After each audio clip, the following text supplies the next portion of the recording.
Delphine is an Australian of African background, and she was born in Rwanda and migrated to Australia in 2007. So before I go any further with your bio, maybe I might just jump in there and ask you to share a little bit about that transition that you made at that point in time of your life, and how was that like for you? Thank you so much, Mal. It's a pleasure to be here on the Transit Lounge. Yeah, I love a chat, so it's good to. Thanks for the invitation. It's good to be You're able welcome. to chat. So that transit or that transition, every transition is hard. It's difficult. So there's a lot of a lot of changes, especially coming from Rwanda to Australia. The two different. Everything is different. So I came to join my husband, who was already here. Yeah. And, it was not too bad of a transition, like in terms of settling in, because my husband was already here and his family. So I had people to show me around. So it was not too bad in that sense.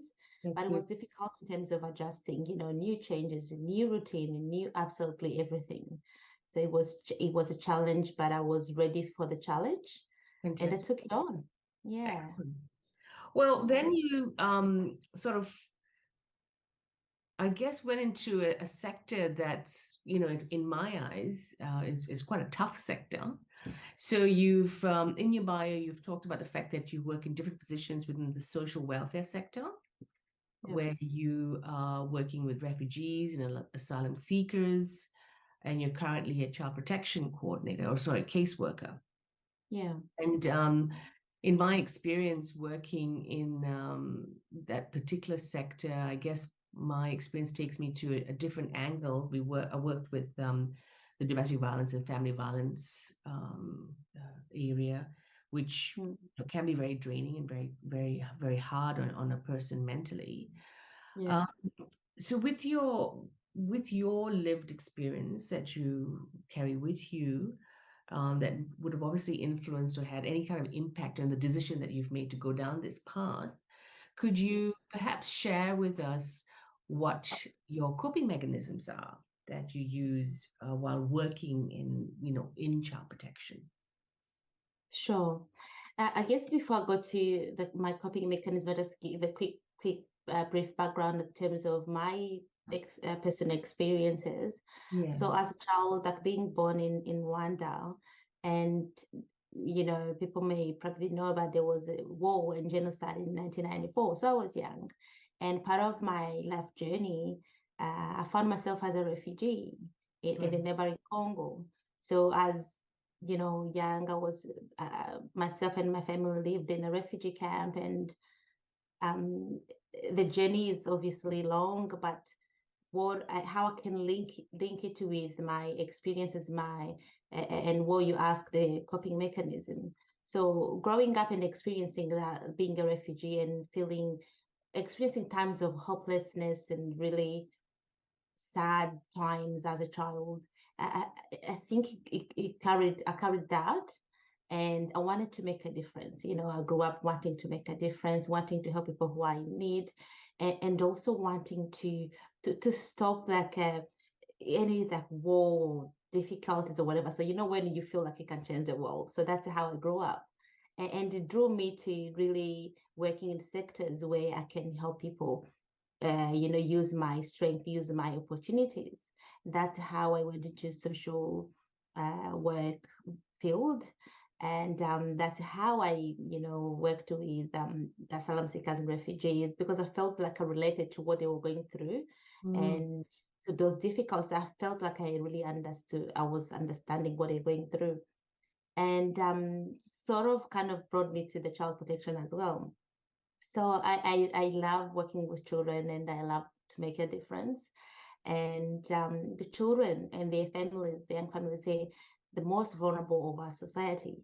And I feel the need and the capacity and the passion to help them. So that's a bit of background of me currently working in child protection.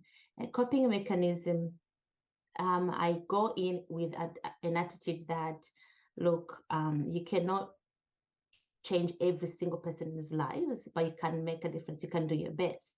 Every day I go in to do my best, and my very best makes a difference.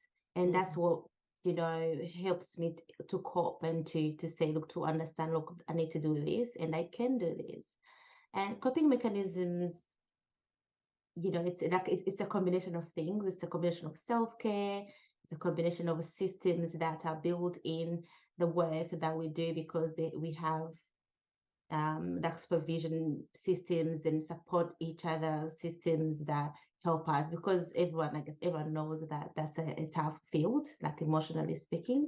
Yeah. So yeah, there's those existing systems that I take advantage of, but also separating like work and having other areas of living. So there's work, and then there's a life, like a social life, there's a personal life, there's family life. So making sure that each time I switch from one to the other, I really switch physically, emotionally, mentally, everything really transition to the other one. Yeah. Good. That's good. If I may just go back to your lived experience, if I could just talk about that for a little bit, just so I understand a little bit better. So I guess what you articulated was that it was in 94, is that correct? Yeah, when you had to flee from Rwanda. Yeah. And so you became, in a way, you became displaced because you had to leave everything that you knew. And through that experience, I guess you've grown up and realized how hard it can be. And so you wanted to sort of focus very much on the positive elements. That's what I'm hearing from you. And using the positive elements of your lived experience to then help others become a little bit more accepting of their current status, but looking at the positivity out of it. Is that correct? Yes, very much so. Yeah. Okay. And one of the hardest things that I found when I was working in the crisis center was being able to do that switch. You know how you said sometimes, for you, you're able to do a full switch. And I found that really, really hard. Even though it was, you do your shift, because it was shift work that I did, and you did the shift, finish your shift, you come home, and you're supposed to leave everything there. And when you come into your home, you sort of, put on a different hat and you carry on. At what point did you learn in that sense to do that? Like, what was it that taught you to say, okay, this is what I need to do to bring me across and to leave work at work, because it can carry over, because it's so emotionally draining. What do you feel, allowed you to do that? I cannot really pinpoint when I started doing that, or when I cannot recall like a certain moment when I was like, look, this is the switch is there, I need to flick that switch. Yeah. But I feel like it came with everyday experience, really. For example, that experience I told you about being a refugee and being like living with uncertainty on a daily basis, like not knowing what tomorrow will look like, and really going with the flow. I think it helped me to go with the flow, like when I'm changing from this to that, like really transition and be in that moment, that next page, that next section where I have to be. So it means if for work is similar, I cannot pinpoint when there's no lesson that they told us at uni that, oh, you actually switch like this. No, I feel like it's a lived experience, and that acquired those skills by doing it, because at a certain stage I didn't have a choice but to really switch and jump to the next thing. And then it became a skill where I'm able to like really switch. I think the secret is, live or experience what you are experiencing now to the fullest. For example, when you finish work, when you're with your family, be with your family. When you're doing a social event, be with that group within that social event, like be present, be intentional about what you're doing at that point in time. And when you're concentrated to what you are doing now, you won't be interrupted by what you were doing before. I feel like that's how I can explain it really. Yeah. And everything we do, we have to be intentional, we have to plan, and we have to practice it until we get it. Yeah, Yeah. and that's such a powerful thing to say, because it is important to really be in the moment, to be present, Yes. and to allow yourself to experience that moment, to take Yeah. that in, and then move to the next experience. And sometimes people Yeah. struggle with that because you're always planning. We're sometimes human beings, we're usually planning our lives, planning what's next, where to next. Even if we're sitting down and having a chat with someone, we're thinking, oh, what am I going to say next to this person? We never really, Yeah, overthinking. yeah, We're thinking the next step. That's almost like anxiety. What's gonna happen next? correct. Correct. Yeah, we are always anticipating, aren't we? We're not really sort of being present. So I guess the question, if I may, with the type of work that you do, where you are dealing with young emotions and obviously dealing with adult emotions, and you're dealing with the police, you're dealing with, other health sectors, a number of different key players in the life of this young person who's probably going through quite a lot. Um, what sort of advice do you give that young person? What do you say to that young person who's going through that moment at that time? I know it's a tough one. I don't expect you to reveal, I guess, an actual case load, but to give me an insight perhaps to how your mind is working at that point. Yeah. I tell the young person to be true, to themselves and to the people who are trying to support, to help them, because sometimes it can be hard to open up, to trust the person who's trying to help you. You just met a person or people, you Yeah. don't know them. It's hard to build that rapport. So I need to work really hard to build that rapport in that short time. So I really tell them to open up, to be honest, in terms of what they're feeling, Yeah. what they're worried about, or what they've experienced. Yeah. Because when we know what they've experienced and what they're feeling and how they're feeling about it, we know how to help them, and we know how to link them with the right supports. You know, I think that's the key in terms of that open, honest communication with how one is feeling and what they would like to see, because different things work for different people, even young people as well. So Yeah. it's good to have those conversations. Then you are able to find more information. We are curious about their lives. We're curious about what they've experienced, because there's no way we can know within that short time.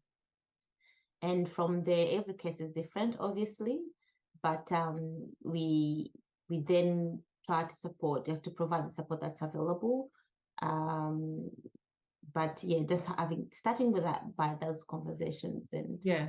And I think that, yeah, it's a really important element, isn't it, in making the person who's going through that experience to feel comfortable enough to share openly what they've just experienced, and acknowledging that whatever they've experienced is true and not, believing them. yeah, that believing, because it's such a tough space, because people, for years and years, I don't think a lot of adults would have believed a lot of young people when they do express themselves a certain way. They kind of just go, what are you saying? Yeah. You're making this up, or, so it takes a lot of courage, and I think that's, it's a tough sector. So hats off to you for doing the job, which is really hard. One of the Thank things, you. in our previous conversations, you mentioned that you really wanted to help people heal positively. And I think this is linked to your release of your co-authorship of a book that you've recently released called Survivors Uncensored, which is part of your bio as well. And you mentioned in there that where you accompany people who have gone through trauma of war and displacement, and to heal through storytelling, which is really beautiful, because I think, when someone starts to tell a story, they start to unravel, and express themselves in different ways. So could you sort of just share with us what you mean by, healing in that positive manner? Yes, it's very particular to Rwanda, where, for example, part of the experiences that so many Rwandans have lived, they're not allowed to talk about. It's like, someone who's done you wrong, they don't want you to tell what they've done. So Right. that's how it came about. Okay. And so, I can briefly talk about what happened, for example, when my family and I were refugees in Congo and we had to get back from Congo. That journey, because of the perpetrators who did it, so the people who literally invaded the refugee camps and destroyed them and were killing everyone, they are the people who are currently ruling in Rwanda. Okay. So they do not want anyone to tell what they've been through. So I experienced a period where I was not allowed. Can you imagine? You just literally just lived something. You just lived like a horrific experience, but you cannot talk about it. Yeah. So I became like, some people didn't even know that I could talk, and I was selective in terms of the audience. I was like depending on where I am, then I would say a little or say nothing at all. Yeah. So I was like that for years, and so many Rwandans are like that as well. Some people of Rwandan background, they were like that, and some are still like that.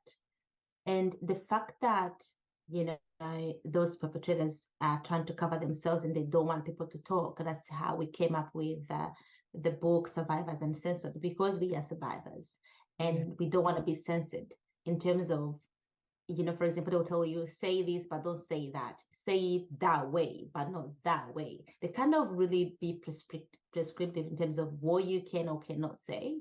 Right. We say, no, said no to that. And that's how it became Survivors Uncensored. So the healing through storytelling is a journey, really, is a journey, because, talking about what you've seen, it's unbelievable how much we've seen, how much people have seen, how much people have lived. And the trauma that it has caused, it is so real. No one can deny that. And we know that healing from trauma, there's so many different therapies, but one of the most effective therapies is talk therapy. Because when you're talking about it, it's like you're unloading that load off your shoulders, off your brain, off your heart, off your body. So if someone is really stopping you from talking, they don't want you to heal. So we want to break that silence. So I encourage people to talk about their lived experiences, their stories, because I acknowledge that it's hard. It's really difficult to talk about your emotions, especially in African cultures. People don't publicly cry. Like, we don't show too much emotions, like that's not how we grew up. And so we know that once you start talking, you cannot even stop it. You cannot help the emotions coming. You cannot stop the tears from coming. You cannot stop those feelings. And that we know that. So that's how people, they're like shy or ashamed or worried. What are people going to think? They'll think I'm weak. They'll think I'm, very vulnerable. Like, so those kind of stereotypes and those kind of beliefs, that's what I encourage people to break. This is your life. You need to move on. And I compare those stories, or those untold stories, or those hidden things that people have inside, like things that tying them, like really tied, but you're tied with a rope that you can't even see, physically see. And so I try to encourage people to really break those chains and start opening up and being free, not be ashamed of the history. For example, if someone was shooting at me, trying to kill me, and I was running, I shouldn't be the one being ashamed of saying what I've experienced. I shouldn't be the one who's hiding because I cannot talk about it. They are the ones who should. So I encourage people to heal through that, through talking and through finding someone you can talk to, finding someone who can help you to heal Yeah, that's It's that's the fear a too. short version of it.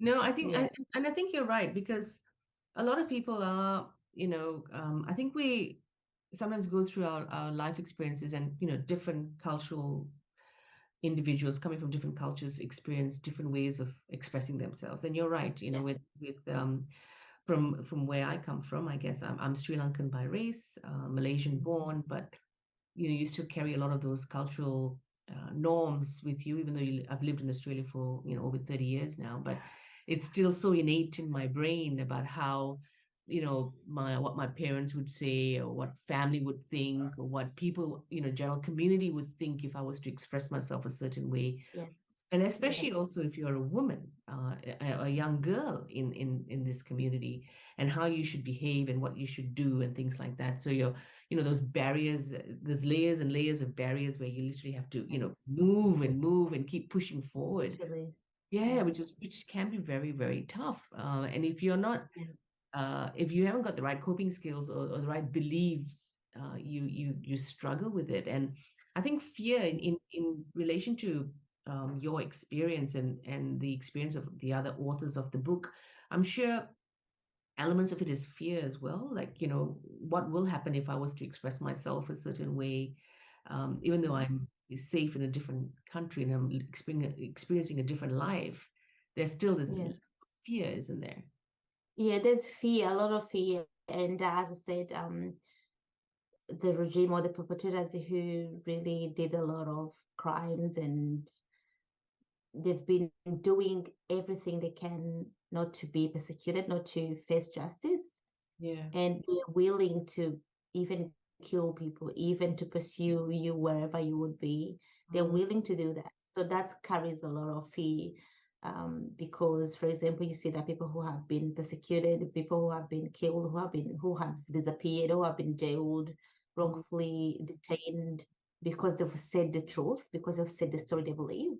Yeah. So there's so many layers of fear, not only culturally speaking, in terms of, oh, what are people going to think if I'm crying? Oh, what are people going to think if I'm talking what I've experienced? Some things that's sometimes shameful, really scary to relive, Yeah. um, to read, I guess, to think about. But there's also that layer of fear, literally, with fear for your life, for your loved ones, where it's possible and has happened before, where people were persecuted or killed or jailed or really given a hard time for talking, for speaking Yeah. out. Yeah, so there's Because so many barriers, but what I've realized is that once you really face those fears, once you start talking, once you're like, we only die once, we yeah, only, we have this one life, we need to live it, we cannot live it in fear. Once you cross that line, you are unstoppable. yeah, yeah, no, true. Well done on that. That was fantastic that you've come together and you've written this book, and you've, shared those stories, which I look forward to reading, actually. Um, Mm. so I guess we're getting close to our time as well. It's amazing how time goes so quickly. It's Yeah. shocking, but I just have two more questions, if I may. Mm. So what motivates you to keep pushing forward, especially in the child protection sector? I mean, besides obviously the most obvious one, which is obviously helping the kids and making sure the kids are safe. But are there Yeah. any other motivating factors for yourself, um, that keeps you Mm. working in that sector? Yeah, I believe it's the passion. I'm passionate about it. I'm passionate about working with children, helping them. I know that they are the most vulnerable stage. Their voices need to be represented. They need to be heard. Mm. We sometimes need to hear even what they're not saying. We have to look, we have to read between the lines. We have to see how they're looking, their face. We have to read a lot of non-verbal expressions.